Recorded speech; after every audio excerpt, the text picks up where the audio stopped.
Third chapter construction of quadrilaterals. అసలు quadrilateral అంటే ఏంటో చూద్దాము.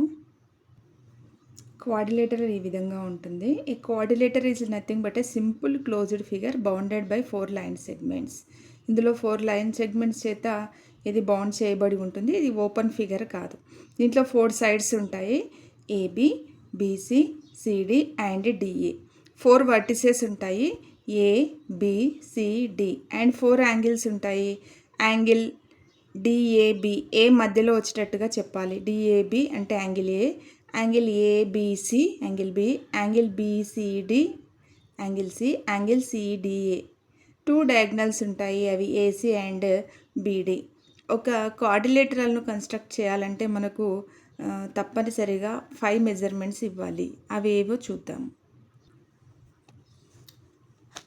ఈ 5 కండిషన్స్లో మనము క్వాడ్రిలేటర్ను కన్స్ట్రక్ట్ చేయొచ్చు. ఇక్కడ ఎస్ అంటే సైడ్, ఏ అంటే యాంగిల్, డి అంటే డయాగ్నల్. 4 సైడ్స్ ఒక యాంగిల్ ఇచ్చినప్పుడు కన్స్ట్రక్ట్ చేయొచ్చు, లేదంటే 4 సైడ్స్ ఒక డయాగ్నల్ ఇచ్చినప్పుడు కన్స్ట్రక్ట్ చేయొచ్చు. 3 సైడ్స్ 2 డయాగ్నల్స్ ఇచ్చినప్పుడు కన్స్ట్రక్ట్ చేయొచ్చు. 2 సైడ్స్ 3 యాంగిల్స్ ఇచ్చినప్పుడు, 3 సైడ్స్ 2 యాంగిల్స్ ఇచ్చినప్పుడు మనం క్వాడ్రిలేటరల్ను కన్స్ట్రక్ట్ చేయవచ్చు. ఎక్సర్సైజ్ 3.1లోని క్వశ్చన్ ఏ చూద్దాము. Quadrilateral ABCD with AB is equal to 5.5 centimeters, BC is equal to 3.5 centimeters, CD is equal to 4 centimeters, AD is equal to 5 centimeters and angle A is equal to 45 degrees ఇచ్చాడు. దీన్ని మనం ఎలా construct చేద్దామో చూద్దాం. First దీనికి rough diagram draw చేయాలి.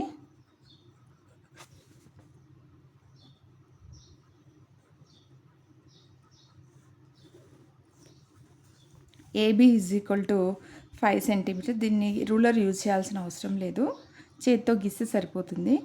AB is equal to 5 centimeters. ఇక్కడ angle A ఇచ్చాడు, 45 డిగ్రీస్తో గీయండి.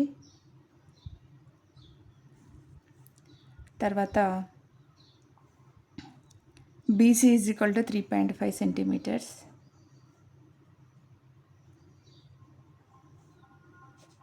అండ్ సిడి, సి నుంచి డి అనేది 4 సెంటీమీటర్స్ డిస్టెన్స్లో ఉంది. అలాగే ఏడి అనేది 5 సెంటీమీటర్స్ డిస్టెన్స్లో ఉంది. ఇది rough diagram.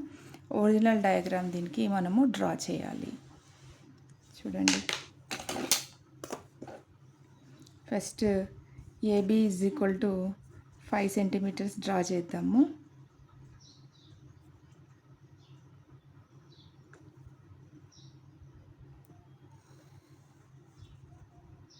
AB is equal to 5 centimetres.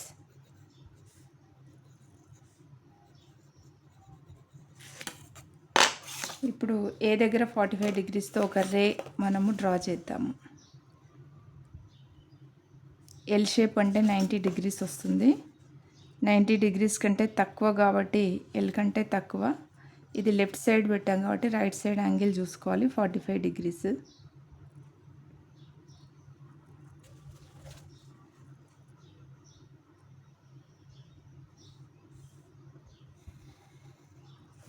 ఏ దగ్గర 45 డిగ్రీస్ యాంగిల్ డ్రా చేసాము. నెక్స్ట్ ఏ నుండి పాయింట్ డిని లొకేట్ చేద్దాము. అది 5 సెంటీమీటర్స్ డిస్టెన్స్లో ఉంది. సో ఏ సెంటర్గా ఒక ఆర్క్ మనం డ్రా చేద్దాం, 5 సెంటీమీటర్స్. దీన్నే మనము డిగా గుర్తిస్తాము. అలాగే బి నుంచి 3.5 సెంటీమీటర్ల డిస్టెన్స్లో ఒక ఆర్క్ డ్రా చేయండి. అలాగే డి నుంచి 4 సెంటీమీటర్స్ డిస్టెన్స్లో ఇంకొక ఆర్క్.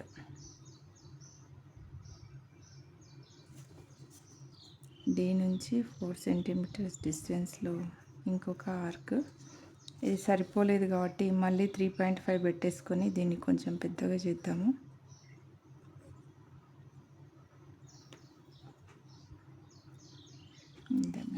ఇది ఈ పాయింట్ని సిగా లొకేట్ చేద్దాం. ఇప్పుడు బీసీని జాయిన్ చేద్దాము.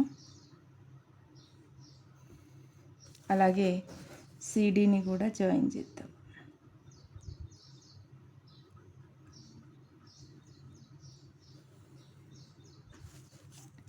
ఏ నుండి డీకి 5 సెంటీమీటర్స్ ఉంది, సి నుండి డీకి 4 సెంటీమీటర్స్ ఉంది, బి నుండి సికి 3.5 సెంటీమీటర్స్ ఉంది. ఇదే మనకు కావాల్సినటువంటి క్వాడ్రిలేటరల్. కన్స్ట్రక్షన్ స్టెప్స్ చూద్దాం. Draw A rough diagram of the quadrilateral and label it with given measurements. Draw a line segment AB of length is equal to 5.5 centimeters.